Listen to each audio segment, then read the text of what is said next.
Bapak dan Ibu saudara-saudari yang terkasih dalam Kristus Yesus, kita telah mendengarkan puji-pujian dan kita akan mendengarkan firman Tuhan. Sebelum kita mendengarkan firman Tuhan, mari kita bersatu dalam doa. Terima kasih ya Allah Bapa kami buat berkat Tuhan di dalam kehidupan kami. Sebentar kami akan mendengarkan firman-Mu. Tuhanlah yang memberkati kami, mengiringi kehidupan kami. Tuhanlah yang memberikan damai sejahtera-Mu di dalam kehidupan kami. Sebentar kami akan mendengarkan firman-Mu. Tuhanlah yang bekerja dan Tuhanlah yang mengiringi kehidupan kami. Di dalam Kristus Yesus kami berdoa dan mengucap syukur kepada-Mu. Amin.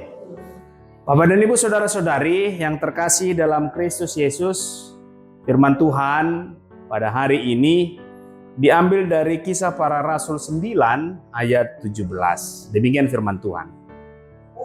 Lalu pergilah Ananias ke situ dan masuk ke rumah itu.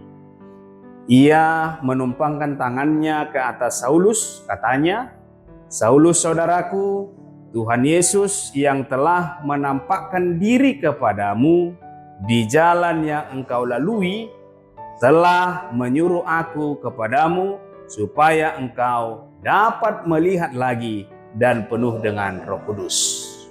Bapak dan Ibu saudara-saudari, sebelum Kristofani atau dalam tradisi kerabian Yahudi, itu suara dari langit selalu berkonotasi teofani atau penyataan diri Tuhan atau penampakan Tuhan Yesus Kristus di tengah-tengah kepribadian diri Saulus.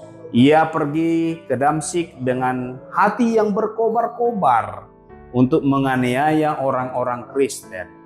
Dan dengan kekuasaan dan kekuatan yang legal diberikan kepadanya.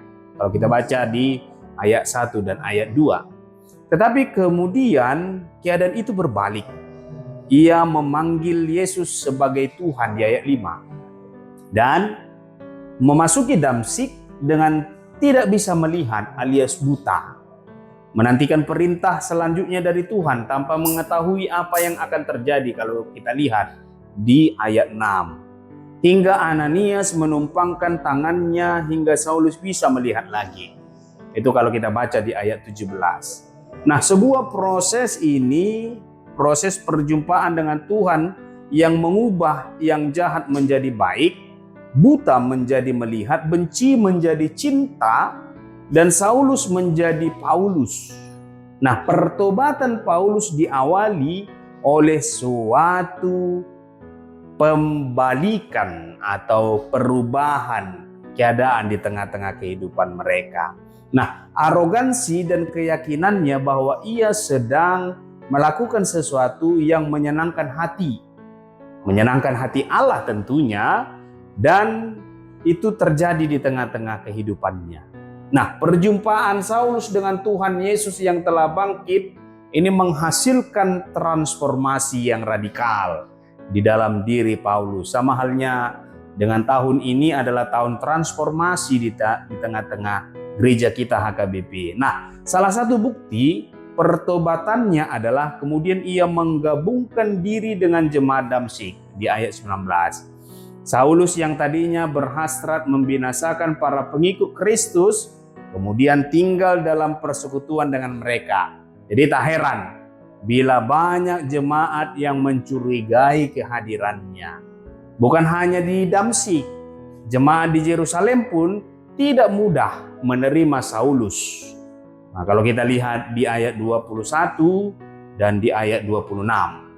Nah, sebab setahu mereka, Paulus dulu mengejar-ngejar untuk membiasakan mereka, orang-orang Kristen. Bagaimana mungkin bisa berubah 180 derajat? Pemikiran maupun tingkah lakunya berubah. Nah, Saulus yang dulunya menganiaya Tuhan Yesus, kemudian malah membuktikan ketaatannya bahwa Yesuslah Tuhan. Jadi pemahaman dan komitmennya juga bertumbuh. Ia bahkan kemudian mempunyai murid-murid juga di tengah-tengah kehidupannya yang menyembah Kristus dan menyebarkan ajaran-ajaran kasih.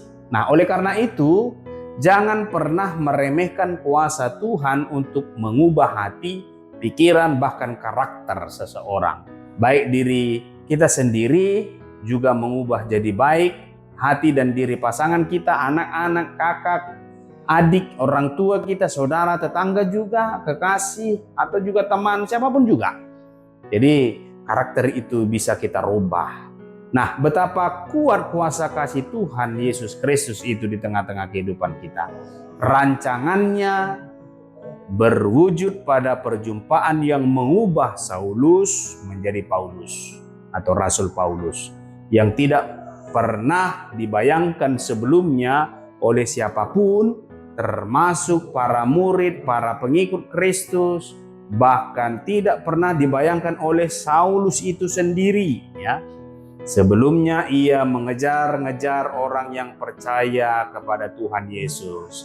Kemudian setelah benci itu menjadi cinta, ia rela dikejar karena imannya kepada Tuhan Yesus Kristus. Jadi marilah kita setia mencintai, mengasihi Tuhan Yesus. Jangan membenci kepada para pengikut-pengikut Kristus. Mari terus membuktikan bahwa kehidupan kita akan mengalami perubahan, mengalami perjumpaan demi perjumpaan dengan Kristus setiap hari, setiap saat, secara iman pribadi, namun melalui perjumpaan-perjumpaan kita dengan sesama manusia dan kehidupan kita sehari-hari, dan semua itu harus kita lalui secara proses kehidupan kita, dan kita mendoakan, kita mengampuni, dan juga melayani dengan kasih Tuhan, dan bisa benci itu menjadi cinta di tengah-tengah kehidupan kita. Untuk itu mari kita satukan hati kita bersatu di dalam doa. Terima kasih ya Allah Bapa kami buat firman-Mu yang telah kami dengar di tengah-tengah kehidupan kami. Kami telah memuji memuliakan nama Tuhan di sepanjang hidup kami. Untuk itu Tuhanlah yang memberikan kekuatan kesehatan bagi kami, agar firman-Mu dapat kami lakukan dan kami kerjakan di tengah-tengah kehidupan kami masing-masing. Berkati kami ya Tuhan, berkati firman-Mu menjadi kekuatan bagi kami dalam menjalani hari-hari kami. Terpujilah Engkau Allah Bapa kami, di dalam Kristus Yesus kami berdoa dan mengucap syukur kepadamu. Amin.